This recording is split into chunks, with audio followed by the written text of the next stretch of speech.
Good morning or evening, Paul. Thanks again for joining us here on the Science of Psychotherapy podcast. It's great to catch up with you. Well, good morning to you. It's always, you guys get up so early to talk to me. I'm just impressed that you're up at 5 or 6 or whatever to just talk to little old me while I enjoy my 5 p.m.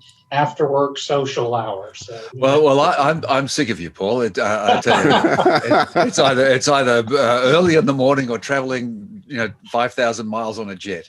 So we're not doing the latter. So we're doing the former, but very exciting. I mean, we have to have you on every 5 minutes because you've done another book, which is terrific, and we're very excited about this. I just love the cover.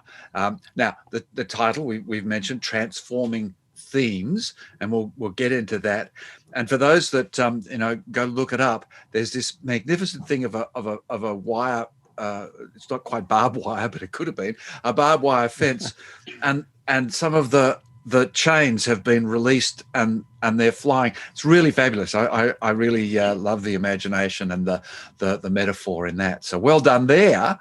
But here it is. Tell us a bit about how you got permission to write another book, but just how this became possible, because it's always difficult, writing it, but then getting it published and so on and so forth. Yeah. Well, this one came about.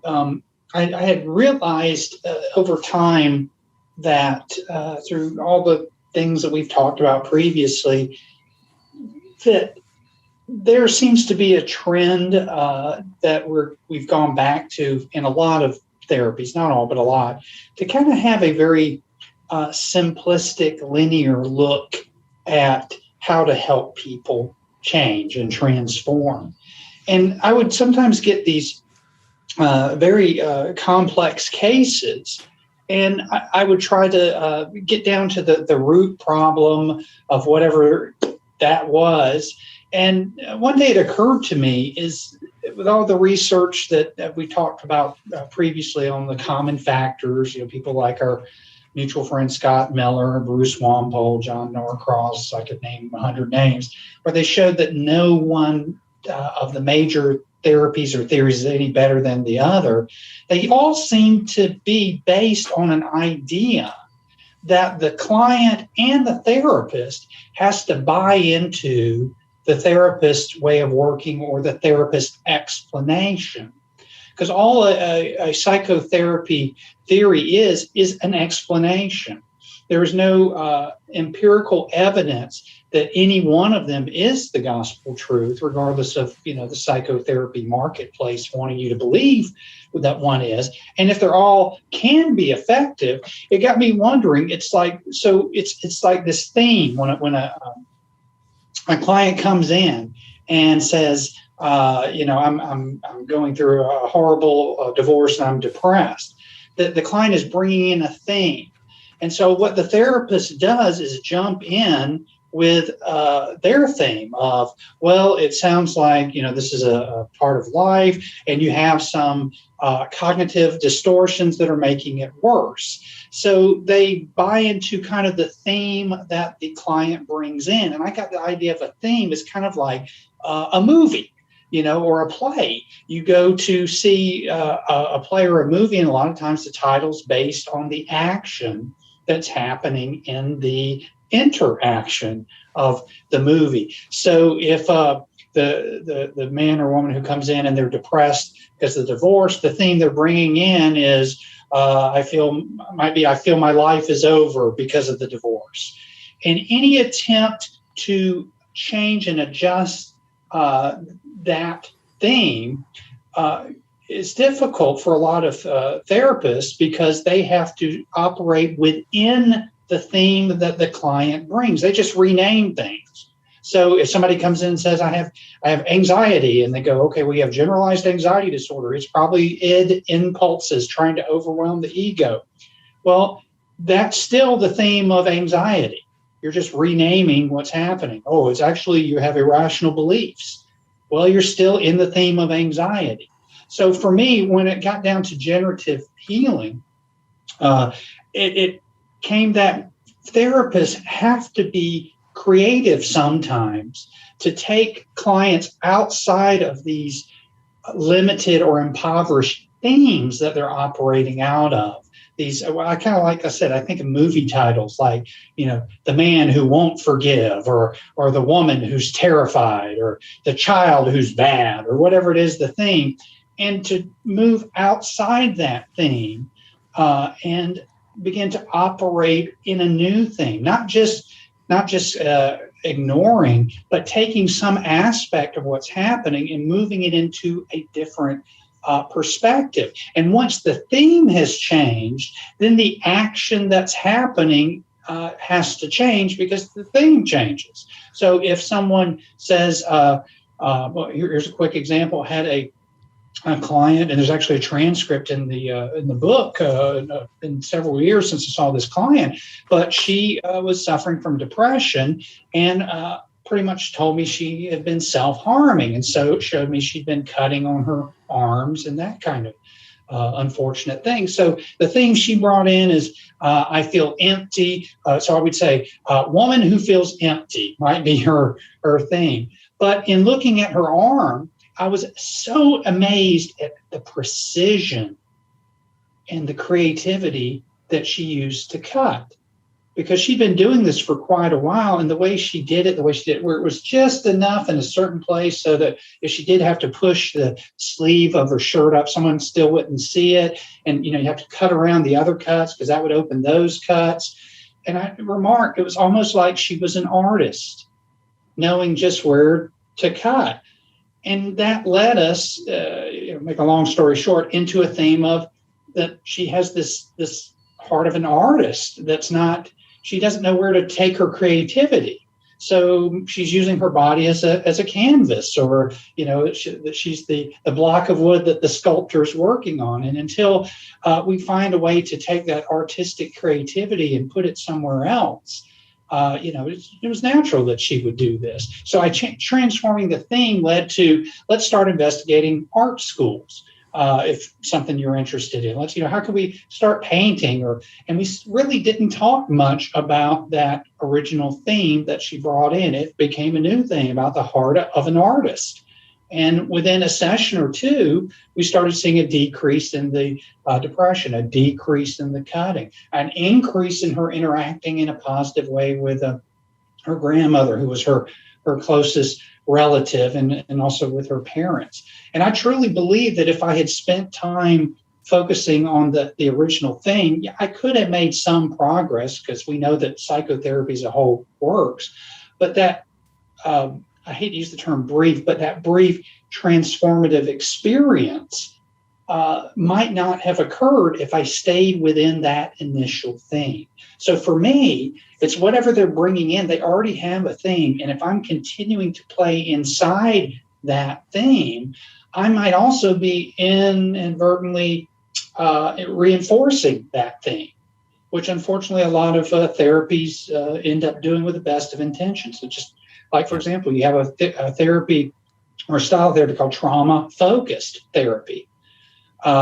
Totally is empirical and all that, but where's the focus in the therapy? It's on the trauma. So they're stuck in, a really limited therapist would be stuck and only see that as we're going to work only on the trauma. But obviously effective trauma therapists tend to go outside the trauma to build resources to bring back in. So they have to go out to different things to bring in to that primary thing.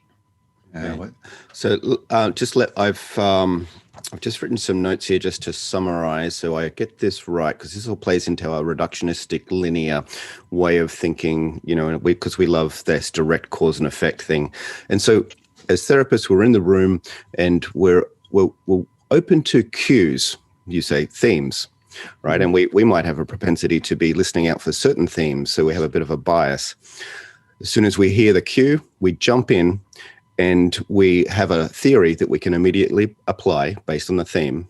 And then we lock ourselves into this specific and limited perspective that we impose upon the client, the session, ourselves, and then we're on the train track, and that's where we go. Right. Did I hear you correctly? Yeah, exactly. And again, I don't want to disparage, other ways of doing therapy. It's just I have found that the truly transformative therapist, and you look throughout history, I mean, the 20th century, they would find some kind of new theme to take their clients to. But you go back, even some of the ones that stay within the theme, they're fairly creative people. So how do they be like Carl Whitaker, where he would just say the craziest things? It's in the theme, but it was just so much, it would just create a new experience. And that very new experience creates a new theme, a new way of relating to the therapist. I remember reading a transcript where basically it was a family came to see Carl Whitaker, and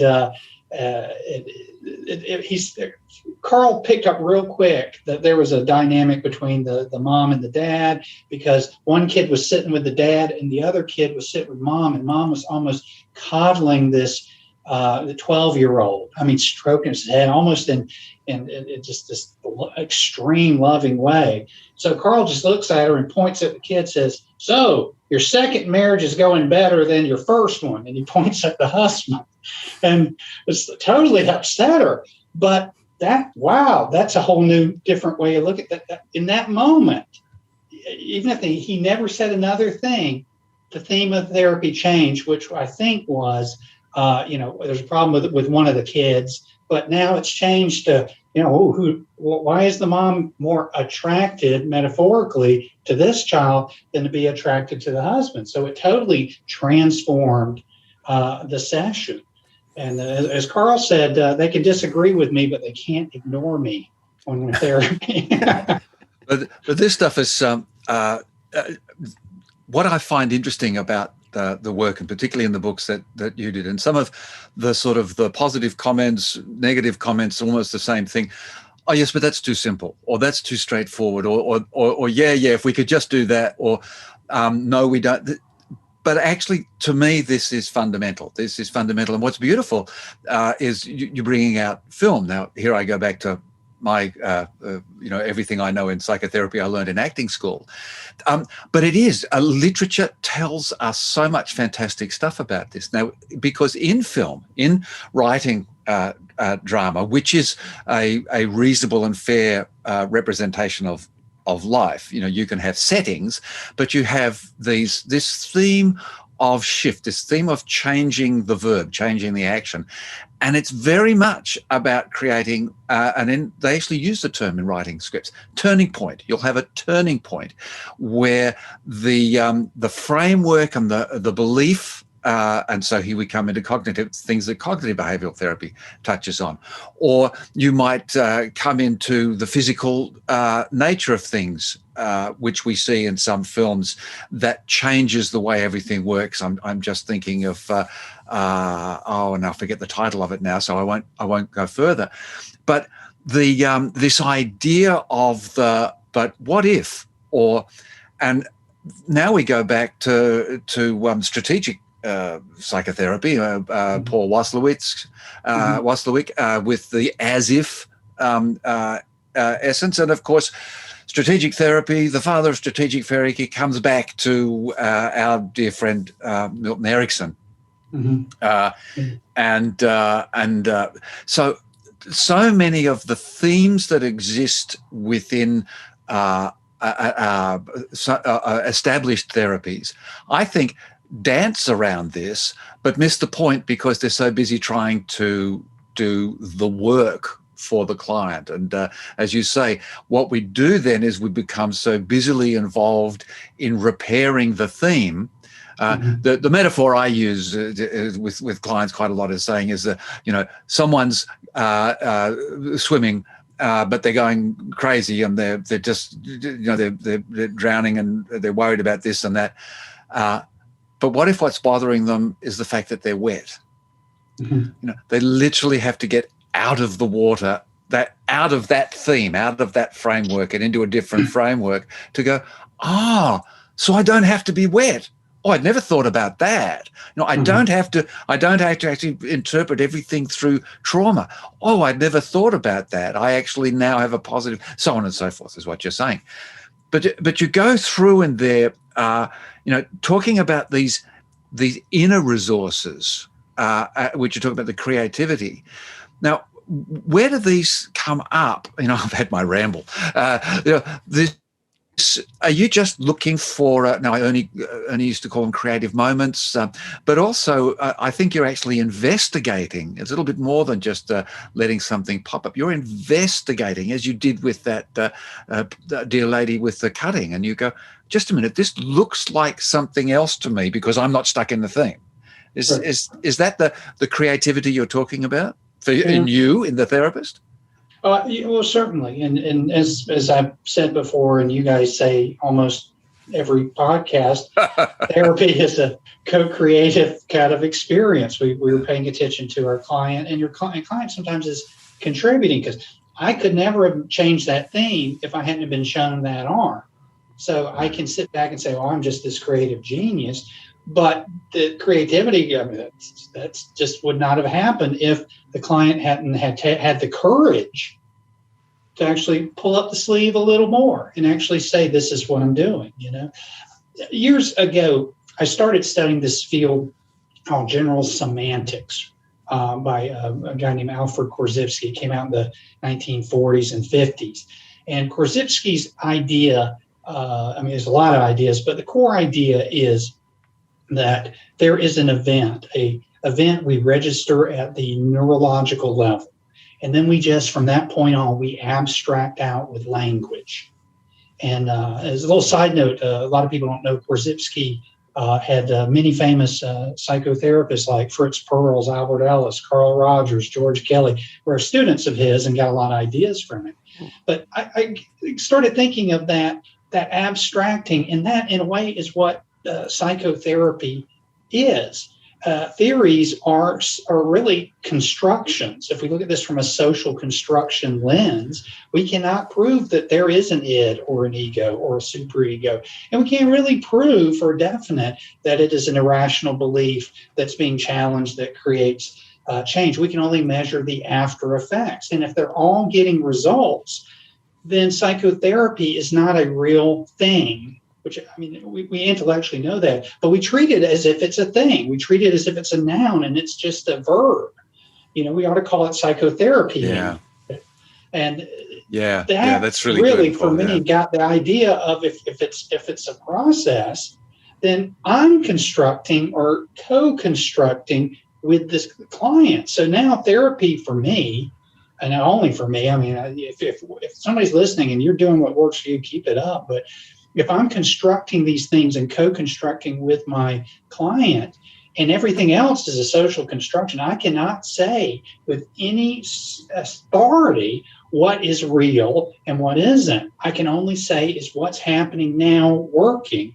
Are we moving to a more empowering, more transformative moment rather than, okay, I got to fall back on my training as a CBT, DBT, and BT, all the acronyms, ACT, and all. And those, it's important to know those things. But when I lock myself into that, I'm buying into an idea that it's a noun instead of a verb. And constructing new things is a process. It's not a thing.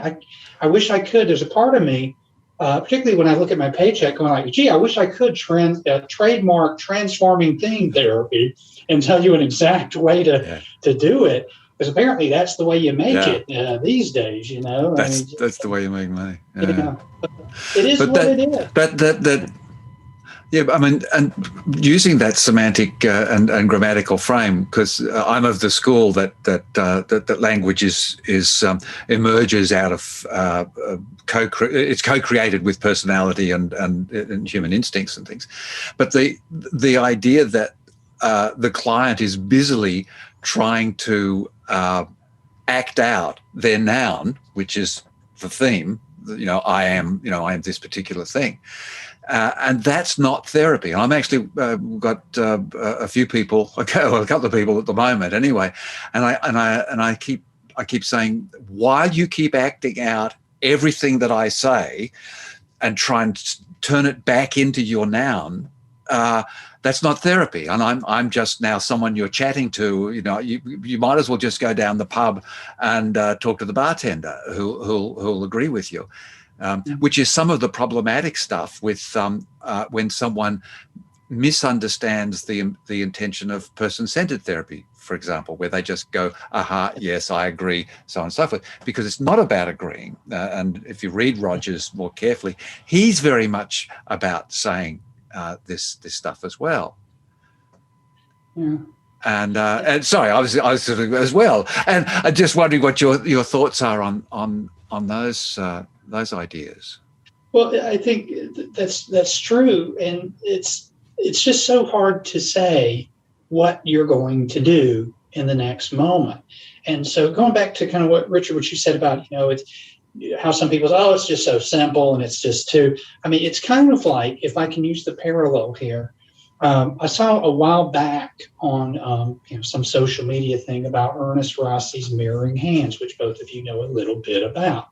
And this person's like, well, I don't see the big deal. It's just simple. You just hold it in your hands and like that. And our mutual friend, Stephen Brooks, who's a brilliant Ericksonian therapist, wrote in and says, you are not seeing all these amazing nuances, because it's video of Ernie doing it, that you're not, he said it in a very nice way, but basically you're missing all of these things because you're so focused on the hands. So, and this idea that we have to do something, Ernie's thing of let things emerge. Well, in a way, to ride Ernie's coattails a little bit, this is really, we could call it emerging therapy, because the new theme emerges. I can't say what's going to happen in the session. Some sessions I'll get right to the end and I'm feeling pretty crappy because no new transformative theme comes in, then it just appears. Something offhand comment. And like with Rogers, just giving people a space to be who they are gives you so much to work with, that cramming it up with ideas and theories may limit new things from emerging, particularly if you're already kind of putting your client in your preferred theme. But if they accept it and it works, that's okay. But if it doesn't, you may be inhibiting that emergence. That's actually more complex. I think that's it. It's because it is complex. If a couple's arguing and they do this for 6 months, a year, and it's loud screaming, they're upset, and then you come in as a therapist and say, okay, well, this is a behavioral pattern, and you interrupt the pattern, like MRI, we mentioned Waslowick, and that's good stuff. But that's a linear thing. It's a circular problem, but it's linear. But what if the higher emotional complex state is now resentment? They may not be arguing anymore, but that higher complexity is this emotional state called resentment. So if we only see things as a logical, linear thing, and we're missing these higher orders of interaction that have happened, even though we've changed things, we're missing a great deal of material to help people move along a little further. And Richard and I were talking the other day. I was sort of taking note of in terms of creating space for emergent things to happen, just how much discipline it does take to provide the space. And Richard was telling me about a client of his. I don't know if Richard wants to expound on that, but just an incredible amount of discipline required to create the needed space. And in that particular situation, probably more patience and discipline than I had. So, well, yes, and it is that thing. I mean, Rogers talked about this. Erickson talked about it. This in his own way, was, but this thing of the circumstances and creating the circumstances. And what I call is I talk about that the therapist's task is to create the opportunity and the appropriate circumstances for therapeutic change to occur. And so often, and I think what you're talking about, Paul, is that I think a lot of therapists create a lot of different types of circumstances, and some of them are okay. And I guess the best way I put it is some therapists take someone to a house and open the door and then let the client wander.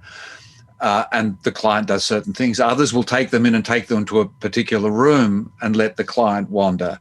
And it doesn't mean that the client isn't going to get benefit from that room or get benefit from the open source.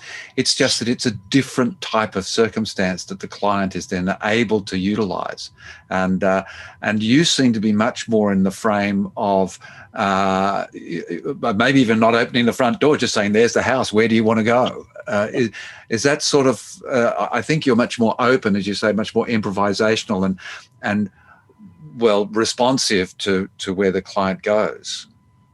Yeah, that's something that I'm trying to cultivate more of. I have a tendency, my personality is a rather type A personality, hence the ridiculous amount of books I've written in a short period of time, which I think I'm going to like Writers Anonymous or something to kind of break that. There's a pattern that needs a little break there. But I used to be very, very directive when I started, but I'm finding that, I can't remember who said this, just being indirectly direct or directly indirect, and giving, like I say, giving that space. But then when something pops up, being indirect enough for it to pop up, and then direct enough to go, no, we need to go here. We need to the other day I had a guy come in, and he's depressed because of his career. He just said something like he loves to cook. And so my brain, go there. So, within 10 minutes, we're talking about how much he loves Italian food, he loves to travel. So you ever thought about opening a tour company where you can take people to Italy and have set up like a tour, and then they can spend half a day with, Italian chefs, and you get to learn all about cooking and eat all their food, and they actually pay you handsomely to do it. And I don't know if that'll even happen, but yet it got him excited about, I never thought about that. And it doesn't matter if nothing happens. It's a new thing to take the therapy. It doesn't mean that we're ignoring it. The other stuff. That's the co-creative thing that right, you're saying, right. is that Erickson was also with this utilization, that it was that the therapist had input, there was authority to input, and the misinterpretation, I think, sometimes of Rogers is that the therapist just doesn't put anything in at all, which is incorrect, I think, in analysis. But this idea, but it's co-creative in response to the client, rather than you coming in and saying, hey, I've just been thinking about cooking because I like cooking, and you should do this. Yeah. So you weren't taking it from your ideas. You were actually inspired by the client's ideas, by what their resources. So sometimes we, because of our education, how we're educated on how to do therapy, even in a physical space, can be limiting. So, some of us might have been taught, you have to be in this, particular space with a lot of scaffolding around so that you're legally protected, so that there's a safe space and everything. But what if the client is uncomfortable in a small room with you, and I've been in that place where we've sort of just gone out and gone for a walk, or met in a cafe. And in some circles, that's a big no-no. You don't go and you don't meet the client in a public space. These days when everything's on Zoom, what if they're more comfortable just on the phone? Or what if they're more comfortable with just emailing? But then there's a whole lot of stuff that can come up in our minds about, how, that we're missing out on different channels of communication if we're not on Zoom with, a really good, secure network. I don't know. There's just a lot of things that we can maybe unconsciously find ourselves boxed into a certain way of engaging clients. Absolutely, and it's real hard to get out of that box. And it's almost like you have to do it enough conscious, like any habit, do it enough consciously to get out, and then you find that it's a little easier. I learned a little bit. I had a colleague, I wasn't close to him, but he many years ago went to a seminar with a guy named Frank Farrelly, who's passed away, and he came up with this type of therapy called Provocative Therapy. Essentially, he would provoke people into getting angry, upset, frustrated, or laughing, so it would kind of change things. I think it's an acquired taste, let's put it that way. But this guy, he had like a withered arm, and he got up on stage to do some work with Frank. And he had everything planned up, what he was going to say. And, but he wanted to talk about something with his work. And Frank, it was just kind of this crotchety old Irishman, Irish American kind of looked at him and he says, "You must not feel like much of a man with an arm like that." And he said, "I don't know what happened, but he hit me right in the chest." And he said, 20 minutes later, I came off the stage and I felt like a burden had been lifted off me.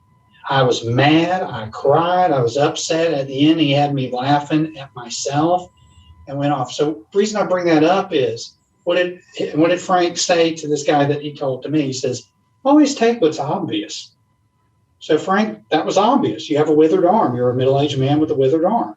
So for me, maybe I'll do it a different way. What's the resource that's obvious? Rather than trying to, okay, what's the psychobabble that I'm going to tell myself on whatever. What's the resource that's obvious? What pops up? Cutting in a pattern. To me, that's obvious. That takes some skill. Cooking, that's a skill. So it's like I say this every time I talk to you. I'm so sorry I'm a broken record. Giving us permission to just get in there and let things happen and have that flexibility to see what emerges and to run with it. And like you say, we got so many other things boxing us in, we forget what's obvious. So instead of taking a liability, we're maybe taking a resource that's obvious.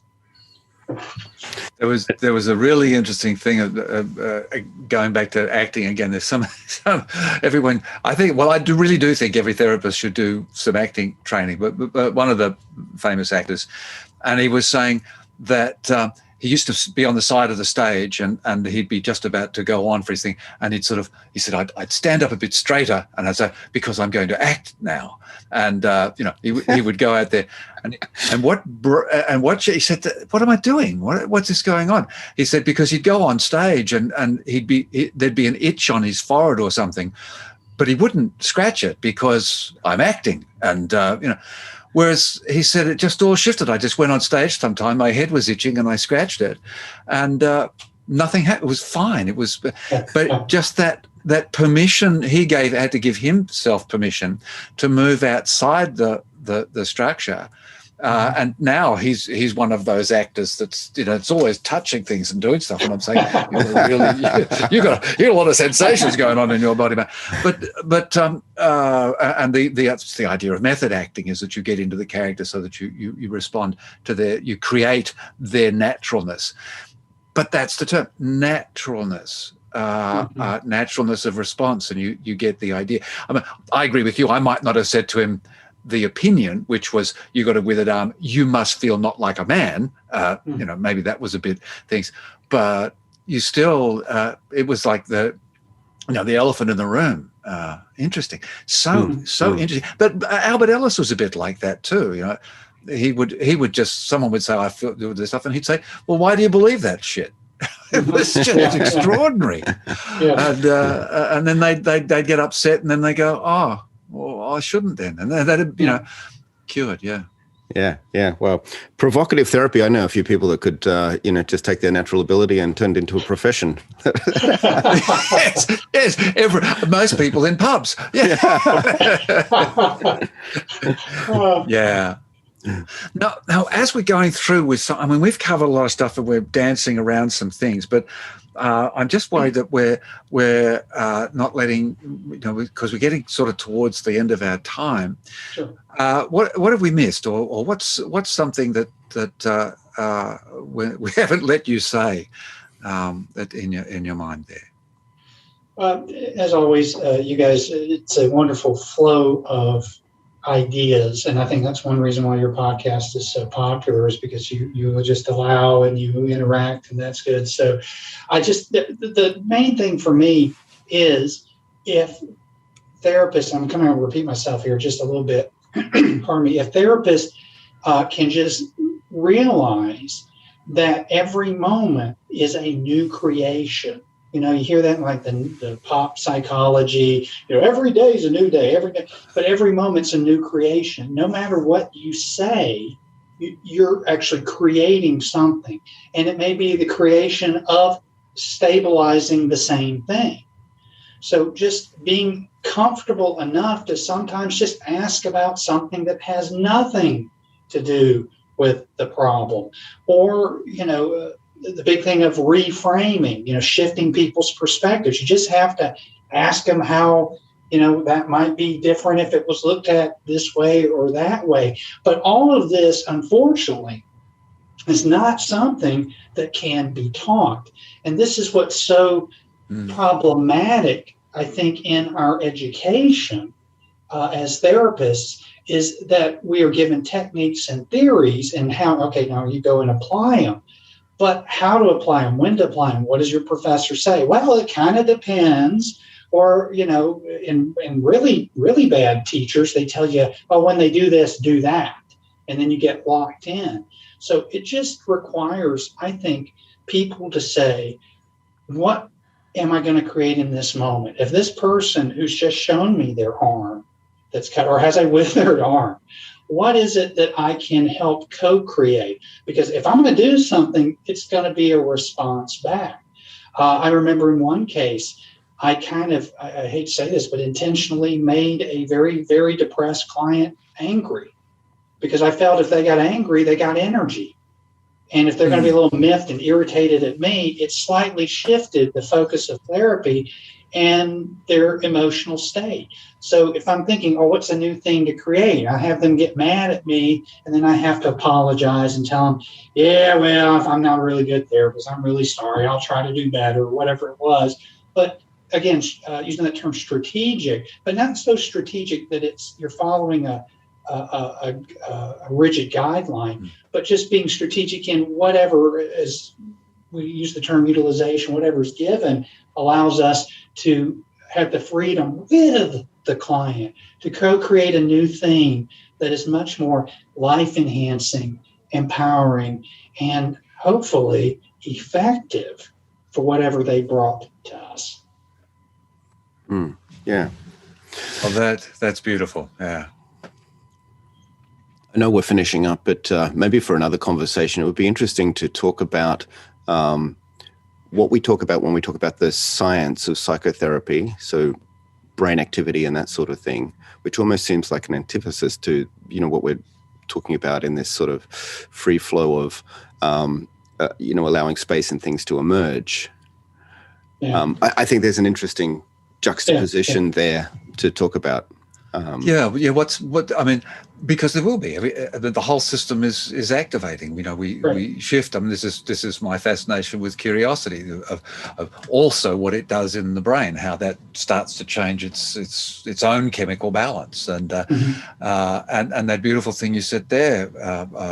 I've got someone who's depressed. Well, there's a particular sort of chemical milieu, but because you got them angry, well, that changed the milieu, and okay, maybe it wasn't the ideal or the unideal, but it sure as hell wasn't depressed anymore. Right. And that changes the theme.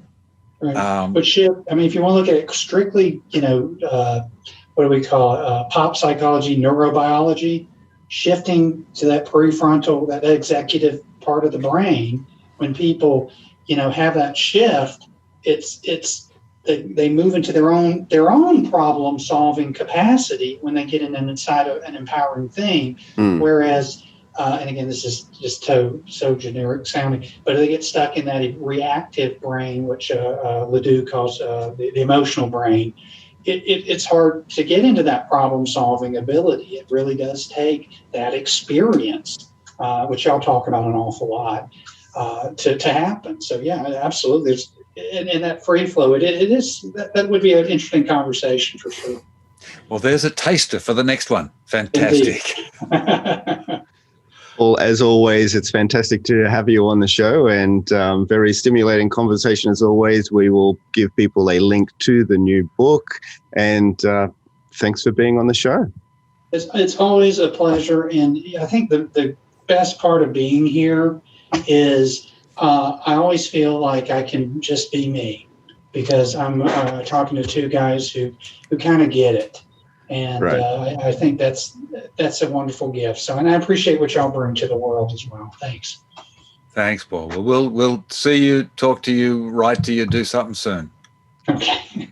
Bye for now.